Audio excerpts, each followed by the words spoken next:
we'll call the next speaker and Dr. Tushya Prakash, who's won so many awards, it's difficult to enumerate on his surgical videos. And he's going to be talking to us on white cataracts. Thank you so much, ma'am, for the introduction. So, good evening, everybody. First of all, I would like to thank Dr. Tityal and Sir and Ajanta Pharma and Dr. Namrata and everybody for giving me this opportunity. So, I would be talking on white cataract tips and tricks. So, let's see why Argentinian flag sign occurred in this case. If you see here, I've used a non-calibrated incision. Second, viscodispersive was used. Third, no closed chamber decompression was done. So the moment I went in with a non-calibrated incision, the moment I made a nick, there was an efflux of viscoelastic convexity of the chamber, and then it went to an Argentinian flag sign. So, what are the basic fundamentals, and how do we avoid such Argentinian flag signs? So, let's understand this first. So, always, as Dr. Tetial was mentioning, that you have to see the anterior chamber depth and the lens thickness. So, if you compare it with the other eye, the thickness is increased and you have a low ACD, especially in these cases. Then Dr. Tetial and his co-workers have published a very good intraoperative OCT classification where we usually do these intraoperative, not intraoperative, also you can do a preoperative OCT in all these cases before so that you can come to know that there are fluid clefts and you can plan your surgery. We've been doing these preoperative OCTs in all types of posterior polar, white cataracts, traumatic patients who have got anti-VEGF injections because you can get pre-existing tear and it becomes easier for you to diagnose it preoperatively. Other way to diagnose the fluid-filled pearly white is the lens thickness, slit lamp examination, biometry. You see a 2 to 3 spikes between L1 and L2, and of course OCT. So we have to understand that there is a high intralenticular pressure because of the compartmentalization which is seen in a intumescent cataract. So if you see here, there is compartmentalization, so there is an increased intralenticular pressure, whereas in Morgagnon cataract, because there is because the fluid is filled and the nucleus is mobile, you don't have compartmentalization in this. So we have to address the posterior pressure as well as the anterior pressure. So what do? You have to increase and equalize the pressure in anterior chamber. So you can use a visco cohesive or an adaptive. That's a much better thing to use. Then do not allow the AC pressure to decrease or suddenly decrease and use calibrated incisions to prevent efflux of OVT from anterior chamber when you are initiating the nick. How do you decrease posterior pressure? Decrease it by using IV mannitol, cause temporary removal of fluids from the vitreous gel. Then you can use Jaffe speculum, which reduces the lid pressure. Use Hyalase to spread the anesthetic agent used for the block. You can do a dry vitrectomy or flax. So one of the most important thing is to have a good anterior capsular staining. So we use a modified 30 gauge trypan blue staining technique. So we inject the air from the main port and then with the 30 gauge level down needle. So what I do here is, uh, sorry. So the proximal zero point zero 0.05 ml of the syringe, I usually use a 1 ml syringe, is filled with air. So when you inject, air is injected followed by trypan blue dye, which is hardly used for 2 or 3 drops, and it gives you a very good uniform staining. We published this technique a long time back. And then comes the incision. It has to be a micro incision. If you see here, I'm just making a small micro incision so that I can get the entry of my capsular rhexis forceps through that. Then comes the 30 gauge needle decompression, which is a closed chamber decompression. 30 gauge needle is being used bevel down. So you can see here in the video. So bevel down 30 gauge needle is being used right in the center.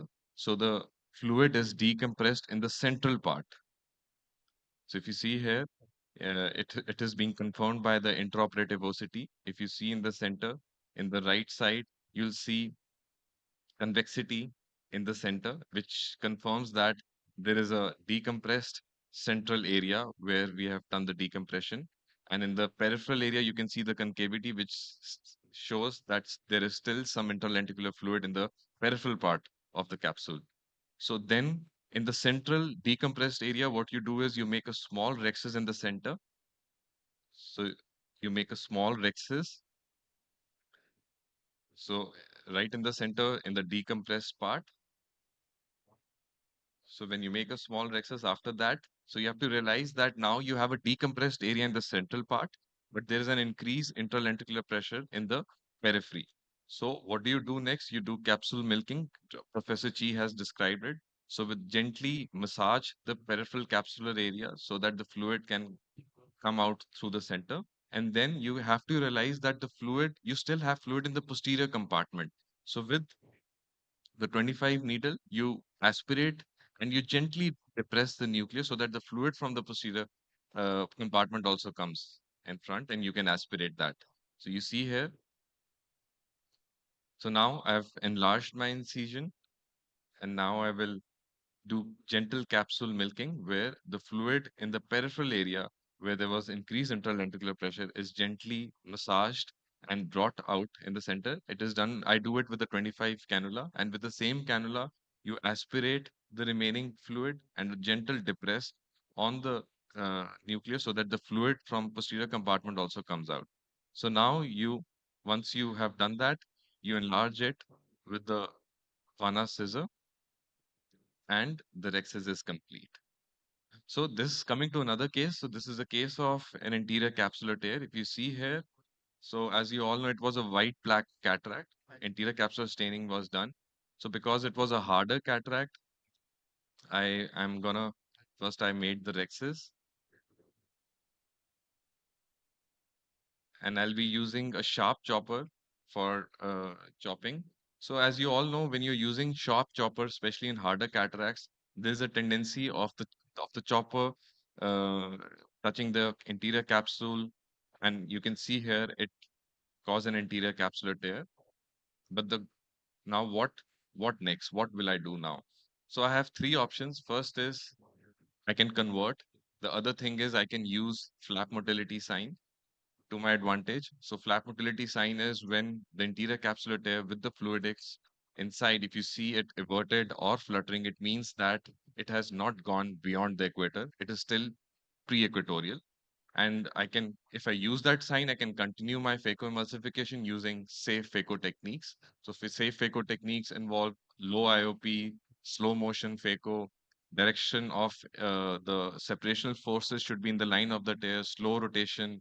So all these points, if I follow, I can continue my case. And the other thing, Dr. Sahas would definitely agree. He would tell us to use a iris hook so that we can see the extent of the tear. So because I had flap motility sign in my armamentarium, so what I did, I was pretty sure if you see here, it is everted and fluttering. So I'm 100% sure that it is pre-equatorial. So I used flap motility sign to my advantage. So what I'll do here is, I'll, if you can see here, before taking out the chopper, I'll make sure that I have stable chamber settings. So I'll inject viscoelastic. So when you inject viscoelastic and with the fluidics inside, you'll again see the motility of the flap, which is everted and fluttering.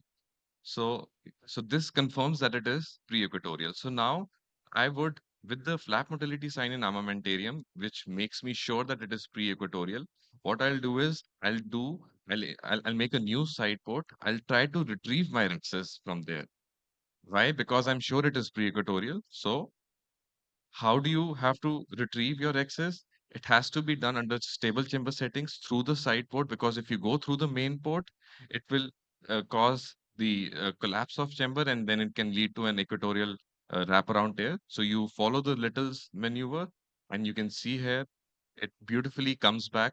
So this is one more way where you can handle these cases.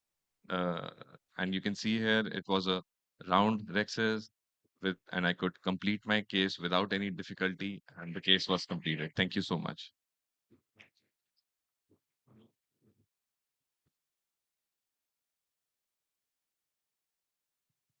Thank you, Dr. Tushya, for your presentation. I think white cataract is challenging not only because of the capsulotomy or a capsular access. You never know what type of nucleus you're going to get underneath that. Sometimes very hard, sometimes very soft, sometimes floating.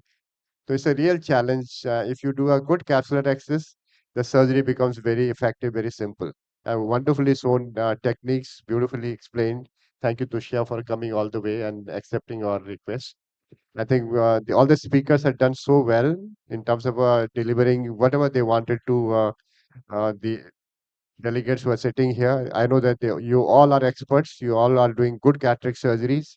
Maybe sometime if you see other surgery, you learn a tip which may change the concept in your difficult cases also. Thank you again, and Manoj.